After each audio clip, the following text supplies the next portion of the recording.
Bonjour à toutes et à tous, j'espère que vous allez bien. On se retrouve pour le brief du jeudi 31 octobre. Il est 8h26, joyeux Halloween. Aujourd'hui, on va parler donc des news économiques, du ratio long and short, du funding, open interest, des liquidations. On regardera ce que font les whales en finissant par l'analyse technique de Bitcoin. Mais avant ça, on va regarder donc ce qui s'est passé hier. On a eu pas mal de volatilité hier et j'ai pu prendre pas mal de trades. Donc, on a eu notamment ce trade-là sur Bitcoin qui était assez évident. C'était très très simple. C'était une cassure de trend retest avec des liquidations à venir chercher en bas parce qu'il y avait pas mal de personnes qui étaient en train de long. Donc voilà, on a eu donc ce trade-là que j'ai close à RR de 2. En ce moment, je vais plutôt favoriser des scalps sur des entrées précises avec des sorties à RR de 2 parce que tout simplement, on a des mouvements actuellement sur Bitcoin qui ne permettent pas forcément d'avoir une tendance générale, hein. On est vraiment en haut de range, tout simplement. On est en haut de ce range depuis 8 mois. Donc on peut très bien repartir à la cave, mais on peut très bien également le casser à la hausse. Donc clairement, voilà, je vais plutôt prioriser des scalps et donc plutôt intéressant parce que du coup ça valide 4% sur donc 2% sur ce trade-ci et 2% sur ce trade-là. On était clairement sur donc l'OB à venir chercher juste en dessous. Le but était de venir chercher donc cette mèche de liquidité pour derrière pouvoir target les equal high. Mais voilà, hein, je vous l'ai dit, hein, je vise des risk reward de 1 pour 2. Donc derrière, on a eu une grosse mèche de liquidité. On a re-rect tout le monde, tous ceux qui étaient rentrés tardivement dans ce long juste ici. Et derrière, on est parti prendre les equal high. On est revenu chercher la zone OTE du mouvement. Et donc maintenant, à voir si jamais on a des liquidités qui s'accumulent juste ici ou si plutôt bah, les gens sont en train de short et par conséquent on peut très bien revenir break tout à la hausse. Donc on va regarder ça ensemble. Au niveau des news économiques, hier on a eu le PIB trimestriel donc qui a eu un impact direct sur le dollar. On a eu donc 2,8% pour 3% annoncé, donc 0,2% de moins quand même. Donc ça a été un impact positif haussier pour le dollar et par conséquent négatif pour les marchés. En revanche, on a quand même eu, selon donc un membre du Discord, près de 900 millions d'entrants, de 900 millions de dollars entrants, donc d'inflow sur Bitcoin, sur les ETF, donc plutôt intéressant parce que du coup, ça veut dire que bah, on a des whales qui vendent et que les institutionnels, eux, sont clairement en train d'acheter. Donc plutôt intéressant. Au niveau des résultats d'entreprise, on a eu donc pour rappel Google donc avant-hier.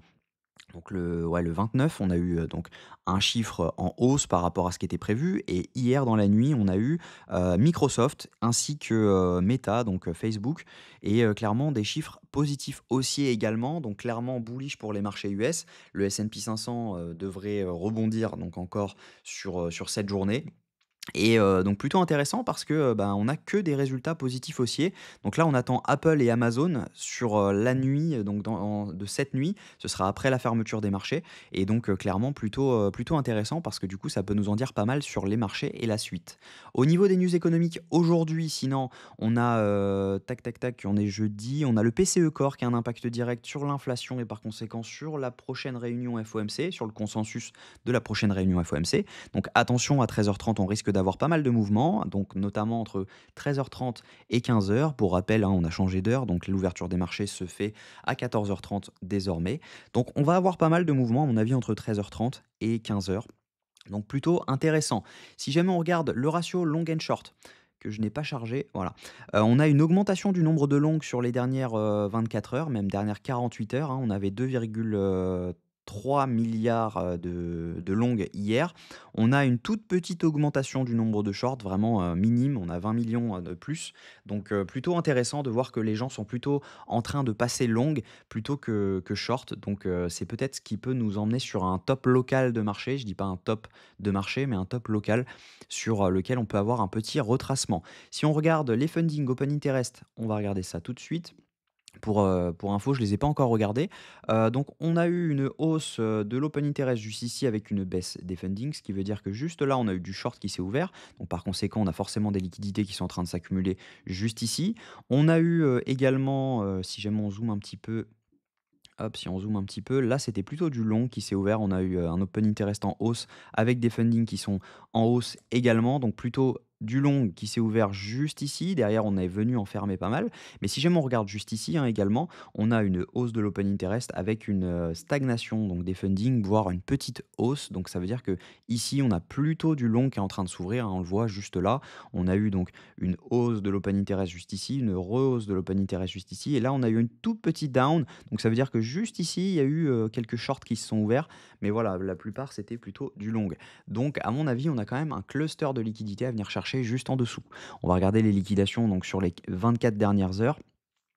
Donc si jamais on regarde ça, on a des liquidations qui sont en train de s'accumuler autour des 61 424 $ pour 91 millions de dollars. Donc plutôt intéressant, mais voilà, on a quand même un cluster à venir prendre autour des 73 597 $. Si jamais on regarde sur 48 heures, on a également pas mal de liquidations à venir chercher en bas, autour des 71 187 $ et qui peut nous emmener jusqu'aux 70 472 $. Et vous allez voir que ça coïncide pas mal quand même avec ce que moi je prévoyais hier. Donc plutôt intéressant. Si jamais on regarde sur 3 jours, on a énormément de liquidations à venir chercher juste en dessous. Ça peut aller jusqu'aux 68 250 $. Si jamais on regarde ce que font les whales sont actuellement en train de racheter ce mouvement, hein, elles l'ont acheté donc juste ici, et là elles sont en train donc elles l'ont acheté également ici, l'ont revendu et là elles sont en train de le racheter. Donc clairement il y a une bataille entre whales qui est en train de se faire, plutôt intéressant. Les micro whales elles ne font rien et les retails eux sont un peu perdus également, ils rachètent, ils revendent, ils rachètent, ils revendent, etc. Donc c'est plutôt les whales qui font le marché en ce moment et ça c'est plutôt intéressant sur ce range. Donc techniquement moi, ce que je pense, c'est qu'on a moyen de venir rect tout le monde autour des 70 400 $. Ça représente en fait tout simplement le FVG que nous avons juste ici, entre cette zone-ci et cette zone-ci. Même en une heure, il est visible, hein, si jamais on se met en une heure. Donc il est visible juste ici. C'est un FVG en H1, donc plutôt intéressant cette zone. Donc celui-là, je peux l'enlever étant donné qu'on l'a déjà mitigate. Celui-là également, ça je peux l'enlever. Voilà, ça c'était l'equal high que nous avions à prendre juste ici, donc on l'a pris. On est revenu rebondir dans la zone OTE de ce mouvement. Donc par conséquent, il est probable qu'on vienne tout simplement reprendre la mèche que nous avions fait donc hier, donc reprendre cette mèche-ci et derrière pouvoir dump dans la zone des 70 400 $. Et je dis pas que je vais short ce marché parce que, à mon avis, c'est pas forcément intéressant et c'est pas forcément bien de le faire actuellement, étant donné qu'on est toujours haussier, hein, clairement, on est toujours haussier. On n'a toujours pas fait de plus bas par rapport à ça. On n'a pas eu de validation de choche, hein. Pour rappel, là, on avait un parfait, donc on s'était pas représenté comme un choche, on n'a pas clôturé en dessous. Là, c'est la même chose, etc. On a simplement eu des mèches de liquidation. Donc clairement, on est toujours haussier, donc ça ne sert à rien de short maintenant.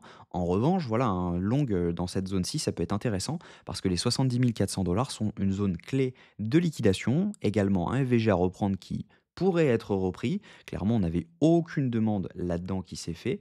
Donc clairement, voilà, hein, c'est probable de venir chercher cette zone. Ça n'empêcherait en rien le mouvement haussier de continuer, hein. On peut très bien avoir un tout petit rect, donc faire quelque chose comme ceci, et derrière pouvoir rect autour des 70 400 $ pour derrière repartir à la hausse potentiellement. Donc voilà, intéressant. Je pense que je ne vais pas forcément trade en intraday aujourd'hui. J'enverrai sûrement un petit scalp comme j'ai fait hier sur le Ray. Donc le Ray c'était tac, si jamais je ne dis pas de bêtises, je pense qu'il est visible encore. Non, il n'est plus visible. Donc c'était tout simplement ce setup là qu'on a close à ARR de 1,5.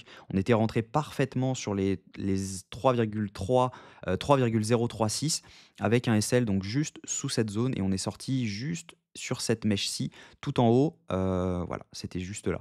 Donc plutôt pas mal. Il n'a pas SL, hein, on est sorti juste ici sur cette zone parce qu'après j'ai vu que Bitcoin menaçait de dump et donc par conséquent, si jamais Bitcoin menaçait de dump, c'était probable de venir dump également sur le Ray. Donc voilà, n'hésitez pas à rejoindre le Discord, il est 100% gratuit. Je call tout ce que je prends dessus, hein, directement dans les calls Cryptomega. Donc n'hésitez pas à le rejoindre. Donc voilà, ça c'était le débrief du call sur Ray. Et donc voilà. Voilà, voilà, j'espère que cette vidéo vous a plu. Si c'est le cas, je vous invite à vous abonner, à liker cette vidéo et à commenter ce que vous en pensez. Et puis on se retrouve demain à la même heure. Prenez soin de vous.